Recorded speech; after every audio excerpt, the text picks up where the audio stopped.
పార్వతీపురం మన్యం జిల్లా సీతానగరం మండలం నిడగల్లు ఇప్పలవలసలో నడుస్తున్న క్వారీని మైనింగ్ అధికారులతో కలిసి ఎమ్మెల్యే బోనెల విజయచంద్ర పరిశీలించారు. క్వారీకి ఎటువంటి అనుమతులు లేకుండా నడపడంతో పాటు చుట్టుపక్కల గ్రామాల ప్రజలకు కాలుష్యం వల్ల ఇబ్బంది ఉన్నట్లుగా గుర్తించారు. ప్రజల సంక్షేమం, ఆరోగ్యం ప్రధానమని, అనుమతులు లేని క్వారీలు నడిపితే చట్టపరమైన చర్యలు తప్పవని ఎమ్మెల్యే హెచ్చరించారు. ప్రతి క్వారీ నిబంధన మేరకు నడపాలని, చుట్టుపక్కల ప్రజలకు ఆరోగ్య సమస్యలకు తావివ్వకుండా ఉండాలని ఎమ్మెల్యే సూచించారు.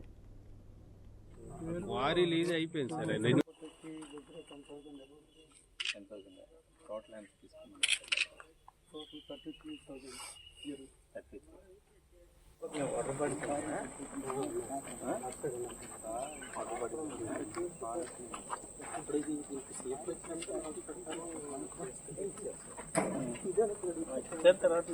బ్యాగ్ కొన్నారు సార్.